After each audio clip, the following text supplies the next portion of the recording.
नमस्कार दोस्तों, welcome to our YouTube channel reignite UPSC. तो आज हम स्टार्ट करते हैं इंडियन पॉलिटी की सीरीज का हमारा लेक्चर नंबर 7। इस लेक्चर के अंदर हम डिस्कस करेंगे charter act of 1833 and the charter act of 1853। इससे पिछली वीडियो में हमने डिस्कस किया था charter act of 1813 and the Pitt's India act of 1784। तो आइए हम स्टार्ट करते हैं आज की इस वीडियो लेक्चर को। चार्टर एक्ट ऑफ 1833 के अंदर there are 4 point which you need to remember. इन 4 पॉइंट्स को आपको हमेशा याद रखना है। The first point is governor general of Bengal को गवर्नर जनरल ऑफ इंडिया के नाम से जाना जाने लगा था, और गवर्नर जनरल ऑफ इंडिया के पास सारी सिविल्स और मिलिट्री पावर्स थी। जितनी भी सिविल्स और मिलिट्री पावर्स वो सब गवर्नर जनरल ऑफ इंडिया के पास थी। William Bentinck was the first governor general of India. William Bentinck को first governor general of India बोला गया है। अगर मैं बात करूं विलियम बेंटिक की, तो यही गवर्नर जनरल थे जिनके कार्यकाल के अंदर सती जो है उसको बैन किया गया। इन्हीं के कार्यकाल में सती को बैन किया गया था।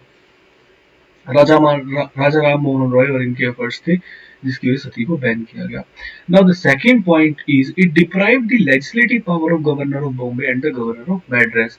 तो पहले क्या था देखिए, Bengal governor general of Bengal थे, इधर गवर्नर ऑफ बॉम्बे और इधर governor of Madras.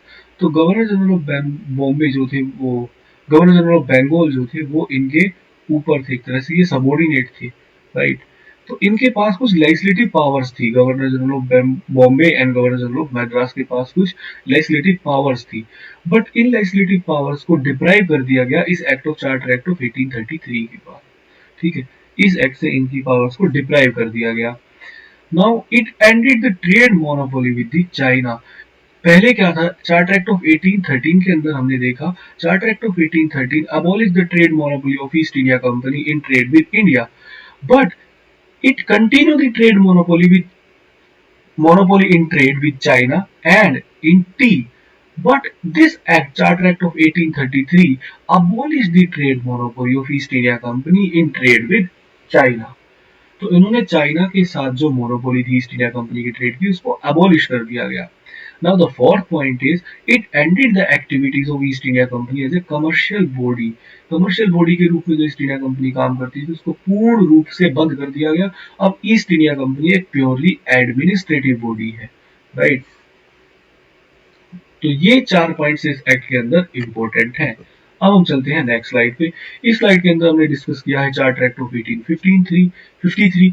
Charter act of 1853 के अंदर first time, underline this word, first time it separated the legislative and the executive functions of the governor general council. Governor general council पहले दोनों ही कार्य एक साथ करती थी, पर अब इस एक्ट ने एग्जीक्यूटिव फंक्शंस को और लेजिस्लेटिव फंक्शंस को सेपरेट कर दिया, राइट। और लेजिस्लेटिव फंक्शन को सेपरेट किया तो एक लेजिस्लेटिव नई काउंसिल बनी है। इसके लिए एक लेजिस्लेटिव काउंसिल का गठन हुआ। इस लेजिस्लेटिव काउंसिल के अंदर टोटल 6 मेंबर्स थे। इस लेजिस्लेटिव काउंसिल में टोटल 6 मेंबर थे, और ये जो 6 मेंबर थे, इन्हीं 6 मेंबर्स को एक मिनी पार्लियामेंट बोला जाने लगा था। इनको लेजिस्लेटिव काउंसिलर्स बोलते थे और इस लेजिस्लेटिव काउंसिल को एक मिनी पार्लियामेंट बोला गया। इन 6 मेंबर्स में से 4 मेंबर जो थे वो 4 मेंबर लोकल रिप्रेजेंटेशन के लिए लोकल एरिया से लिए, जैसे फॉर एग्जांपल मैड्रास से, बॉम्बे से, बंगाल से एंड आगरा से।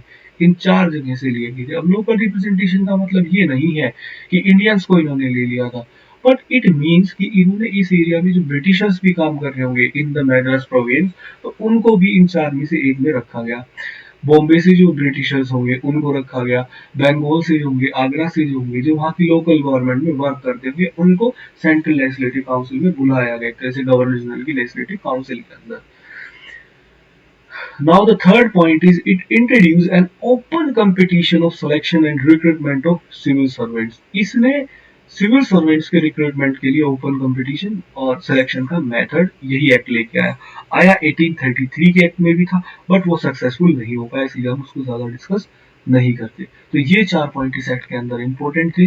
अगर आपको वीडियो अच्छी लगे तो please like, share and subscribe जरूर करें, और इस क्लास के नोट्स आपको हमारे टेलीग्राम हैंडल @reignite_upsc और @reignite_hcs इन दोनों ग्रुप्स के अंदर आपको मिल जाएंगे। इवन आप हमारी वेबसाइट www.reignite20s.com, आप इस पे जाके भी आप नोट्स को डाउनलोड कर सकते हैं, reignite20s.com। आप इस पे जाके भी डाउनलोड कर सकते हैं नोट्स को, आपको नोट्स वहां भी मिल जाएंगे। So thank you for being with us.